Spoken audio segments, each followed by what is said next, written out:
Okay guys, so I got tons of energy. Energy. But today, I've got a lot of subjects I want to talk about and revisit. I'm going to start off with the thyroid. I'll go into the next video about the MTHFR gene mutation and why I'm so strict, because they're connected. But let's talk about thyroid, which is also connected to the MTHFR gene mutation. It's all connected. Why I'm so strict. So here we go. A lot of women, mostly, have thyroid issues. So thyroid gland is here. The thyroid produces hormones that regulate your metabolism. So if your body thinks it's under crisis, this little gland here will turn down the volume of your metabolic activity to try to save itself. You see, you've got all these little worker bees all inside of the body, and they have all these types of enzymatic responses, and those things will begin to crank down if your body's stressed and it needs to conserve energy, because the machine, the electric bill in this whole body machine is it's high, it's expensive. So here we go. I'm so excited, as usual. So a lot of people, they either don't know that they have thyroid symptoms, or, like I said, they have the thyroid symptoms. How do you adapt? So the symptoms, the classic symptoms are, you know, in periods your hair sheds a lot, or it's thinning, or it's noticeably thinning. It's also cold all over, or cold hands and feet. The winter time, I mean in the summer, like all year. It's becoming constipated or loose stool, and a little moody, very tired, and all these things are always connected. So I've been doing Periscopes, you guys, so join me on Periscope. It's where you can talk to me live, interact. So if you've never heard of it, Google Periscope, download the app, and then when I do a live broadcast, I can answer questions like this woman asked about thyroid. In fact, a lot of women ask about thyroid, and some men as well.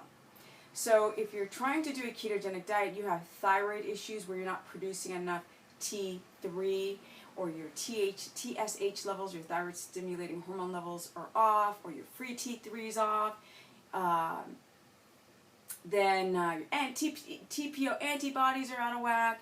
If you have any of these markers that show that this isn't working because you've cranked down the volume of trying to conserve energy, then you have to, if you've never done keto before, then you have to graduate your carbs down slowly.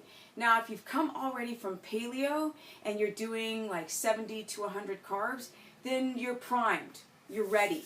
You're ready to go with keto. For those who have just started, you want to graduate your carbs down slowly, and you want to crank up the fats. Now, a lot of people are asking me, well, I don't think I'll get my parents on keto, but what should I do if I want to crank up their fats? Should I worry about something? Should I worry about their liver? And I often explain to people, you need to worry about your liver and kidney detoxification, no matter what. Carbs and fructose, and you know, a lot of things with fructose are junking up your liver enzymes and alcohol, so no. Like, eating high fat isn't going to affect directly your liver enzymes unless you've got like issues with the whole system. So people who try keto often are not adapting as quickly as they want to. So the body literally goes through this period of, I wouldn't say it's hell, but it's damn near close. And what that means is, if your brain doesn't know how to use ketones, then what is your brain going to use? What substrate of energy? Well, it's going to use carbs, sugars. Even if you don't eat a drop, your body's going to convert whatever is on your body. You know, I always say to people, the turkey gobbler, like, that's a big effect of your body robbing from itself. Your body robs from Paul to give it to Pete. It'll take your bicep and give it to your brain for the energy, if you're not in ketosis. So the application of your keto adaptation must be on point, fleek, correct. And I know that word's overused, but you guys understand what I'm saying.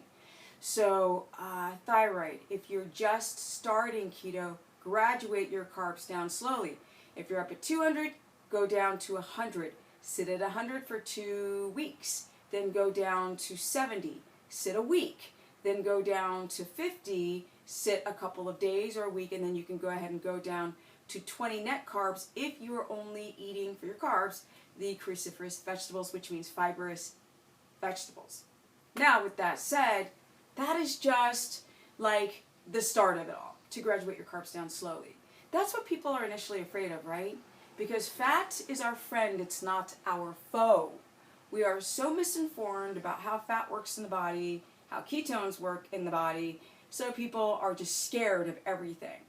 Now, if you have a gallbladder issue or low HCl levels, which a lot of women who have thyroid issues tend to have, estrogen dominance, they come from a leaky gut reality.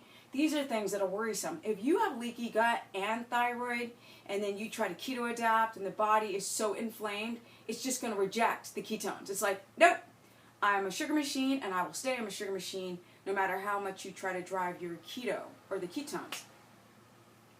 That's where you've got to take a second look, right? You got to take that second look of what you're doing.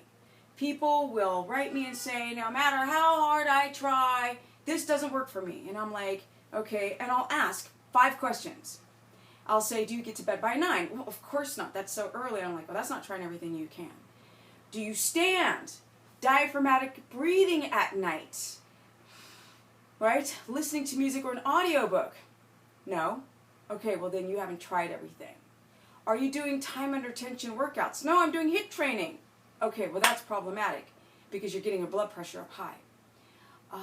Have you tested for an MTHFR gene mutation? What's that? Have you tested with the organic acid testing? What's that? You know, and of course the obvious allergens, like do you know if you have any histamine issues? What's that? So people are not informed what is wrong. If you have thyroid, trust, you're going to have 5 other things wrong with you, period. A lot of people, we grow up on the standard American diet, right? We eat wheat, the Ezekiel bread, doesn't matter.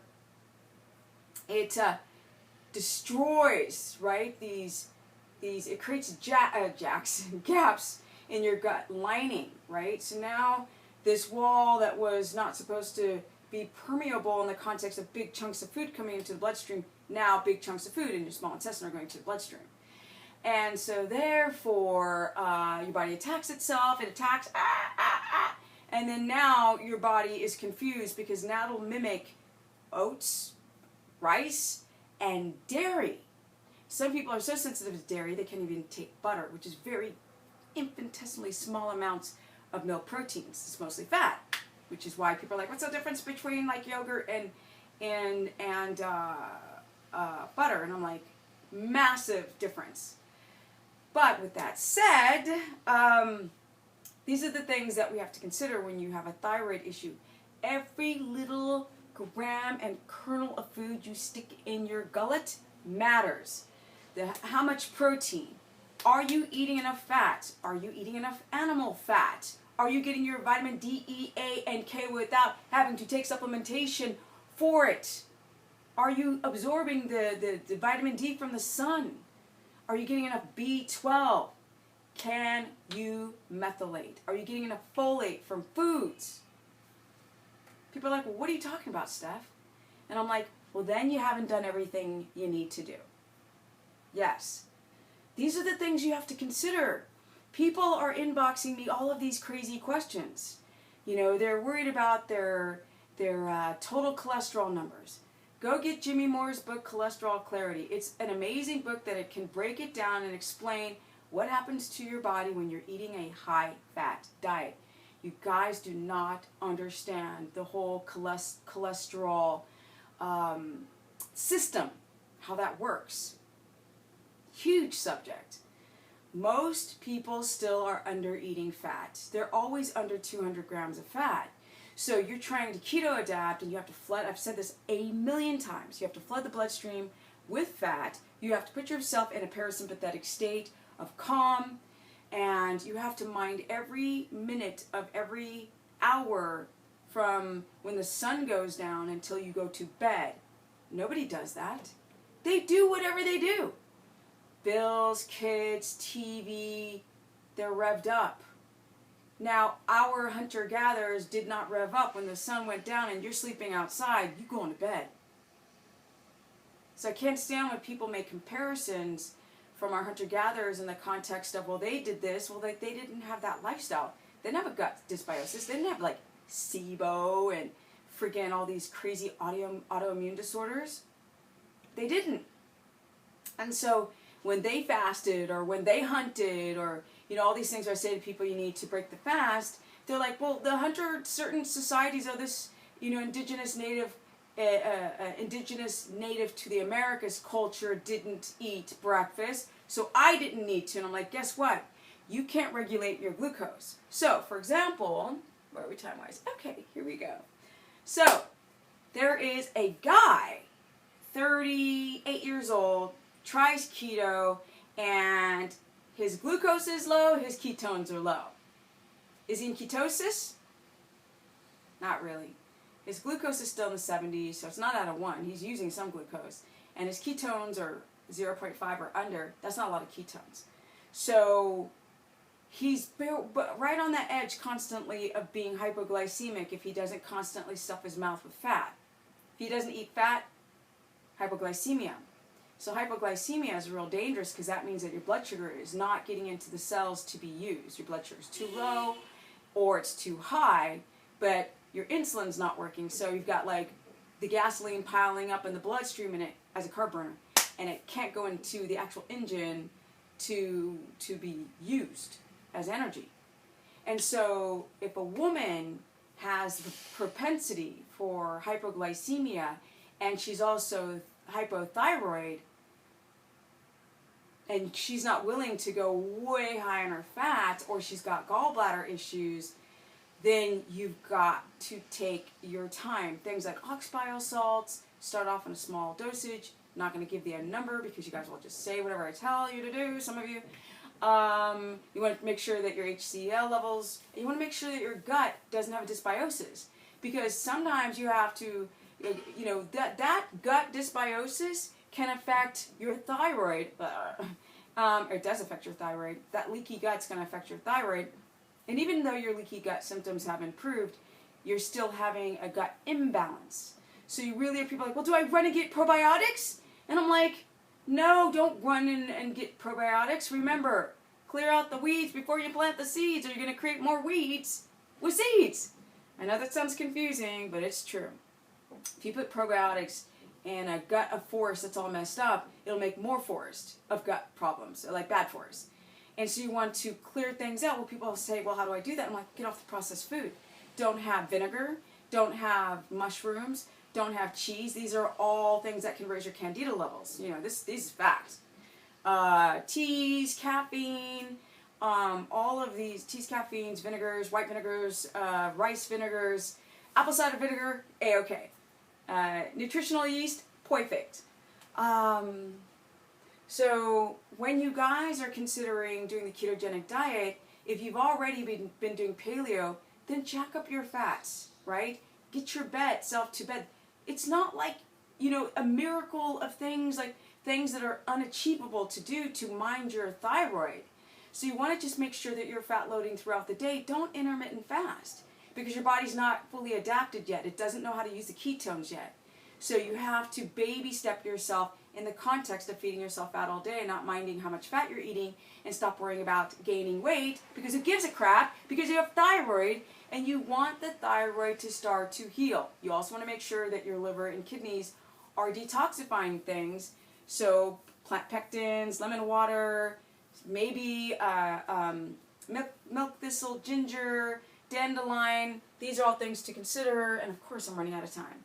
So you guys, it's not that hard. You need to get your stress down. That's number one. Sleep is the most important thing with thyroid people. Don't do a bunch of stuff in your evenings. Don't work out in the evening. Don't do HIIT training. Don't lift heavy. Put yourself in a parasympathetic state and get your macros on point, correct.